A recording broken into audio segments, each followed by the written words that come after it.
yang akan kita bahas pada saat ini adalah KD 3.5, yaitu mengidentifikasikan unsur pembangun karya sastra dalam teks cerita pendek yang dibaca atau didengar, ya.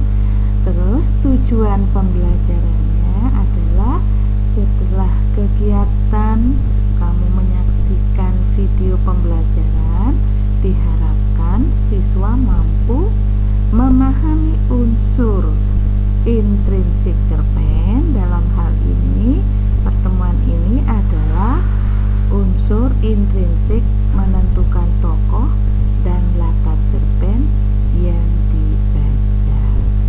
Kita memiliki sikap percaya diri, teliti, dan selalu bersyukur kepada Tuhan Yang Maha Esa.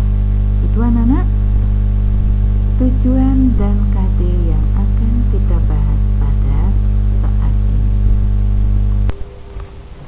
Anak-anak, pada pertemuan yang lalu kita telah membicarakan tentang definisi daripada cerpen. Apa itu cerpen? Ciri-ciri cerpen. Nah, sekarang kita akan membicarakan tentang unsur intrinsik dari cerpen, ya. Yang termasuk unsur intrinsik cerpen adalah penokohan. Nanti kita akan membahas penokohan itu yang bagaimana, kemudian latar atau setting, terus yang C tema, yang D kita akan membahas alur, kemudian E sudut pandang pengarang, dan yang F amanat dan pesan moral apa yang ada pada cerpen tersebut. Anak-anak, pada dasarnya pembicaraan unsur intrinsik cerpen ini yaitu sama pembicaraan kita dengan dongeng waktu di kelas 7 atau cerita rakyat, kemudian di kelas 8 ada juga yang berkaitan dengan novel mungkin. Semuanya ini membicarakan unsur intrinsik, sehingga di sini bukan ilmu yang baru yang harus diterapkan, tetapi yang sudah kita laksanakan, cuma jenisnya yang berbeda, ya anak-anak. Anak-anak, untuk pertemuan kali ini kita akan membicarakan tentang penokohan. Nah, seperti kita ketahui bahwa penokohan itu adalah pemberian sifat pada tokoh atau pelaku dalam sebuah cerita. Bagaimana kita menentukan sifatnya pelaku dalam cerita tersebut? Sifat yang telah diberikan dapat tercermin dalam pikiran, ucapan, atau pandangan tokoh terhadap situasi tertentu. Jadi, sikap bisa dicerminkan dalam bagaimana dia cara berpikirnya. Kita memberikan watak tokohnya itu misalnya tentang orang yang kreatif. Bagaimana cara berpikirnya? Bisa kita menentukan dari itu bagaimana cara ucapannya. Ya. Ucapannya bagaimana, atau cara pandang tokoh terhadap sesuatu hal. Misalnya ada bencana. Wah, kalau bencana seperti ini kita hendaknya seperti ini gitu misalnya kan. Itu namanya cara pandang tokoh terhadap suatu hal.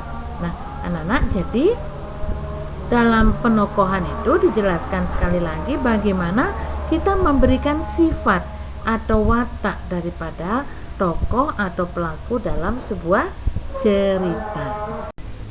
Anak-anak, Untuk memberikan bagaimana watak tokoh atau penokohan ini, ada dua metode yang akan kita bicarakan, akan kita sampaikan pada saat ini.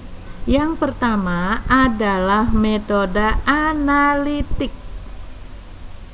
Metode analitik itu adalah suatu metode penokohan dengan cara memaparkan atau menyebutkan sifat tokoh secara langsung.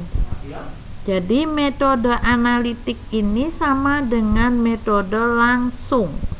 Jadi wataknya misalnya si Siti pendiam, itu di cerpennya atau diceritakan misalnya Siti anak yang pendiam. Jadi sudah ada kata pendiamnya. Jadi kita tidak usah bingung-bingung menentukan wataknya Siti itu bagaimana. Oh, kita tahu kalau watak Siti itu adalah pendiam. Dia seorang yang penakut. Ya, Anton anak yang laki-laki tapi dia seorang yang penakut.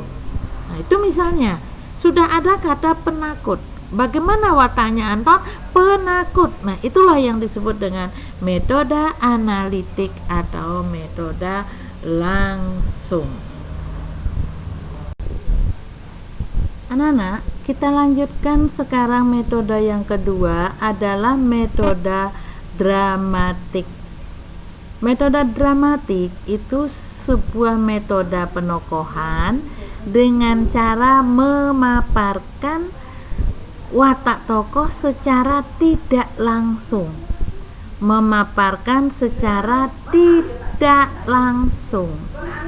Untuk memaparkan secara tidak langsung itu bisa pertama penggambaran fisik, kedua penggambaran dengan percakapan atau dialog antar tokoh, yang ketiga dengan melihat lingkungan sekitarnya atau penggambaran lingkungan sekitarnya. Penggambaran fisik misalnya cara berpakaiannya, postur tubuhnya, itu namanya penggambaran fisik. Kemudian penggambaran percakapan atau dialog. Misalnya kita bisa menentukan watak tokoh A itu misalnya ramah, itu dari dia bercakap-cakap atau berdialog. Ya, kemudian lingkungan sekitarnya, kita bisa memberikan watak tokoh itu pemalas. Misalnya lingkungannya apa? Halaman rumahnya kotor, kamarnya semrawut, itu misalnya itu orang yang pemalas. Itu yang disebut dengan penggambaran watak tokoh secara dramatik. Nah, sekarang kita akan melanjutkan pembicaraan berikutnya, yaitu tentang latar atau setting. Ya, setting sangat berkaitan dengan tempat atau waktu atau suasana, sehingga latar daripada sebuah cerita bisa kita menentukan latar waktu, kapan peristiwa itu terjadi, latar tempat di mana peristiwa itu terjadi, dan bagaimana suasananya. Nah, latar suasana ini ada suasana hati. Apakah dia itu sedang bersedih atau sedang emosi atau sedang bahagia, itu latar suasana hati. Atau suasana lingkungan, apakah panas, apa hujan atau bagaimana, itu yang disebut dengan latar suasana.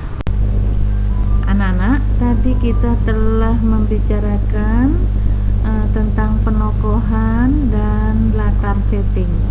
Nah, sekarang mari kita latihan untuk mencari tokoh disertai dengan wataknya, dan kita mencari latar, baik latar tempat, latar waktu maupun latar suasana yang ada pada cerpen. Nah, Bu Leci sudah upload cerpen di web. Anak-anak lihat cerpen di tugas cerpen 2 dikerjakan ya anak-anak ya. Anak-anak, untuk pertemuan kita yang akan datang kita masih membicarakan unsur intrinsik cerpen. Adapun yang akan kita bahas di pertemuan yang akan datang adalah alur dan tema. Silahkan anak-anak persiapkan diri untuk mempelajari materi alur dan tema.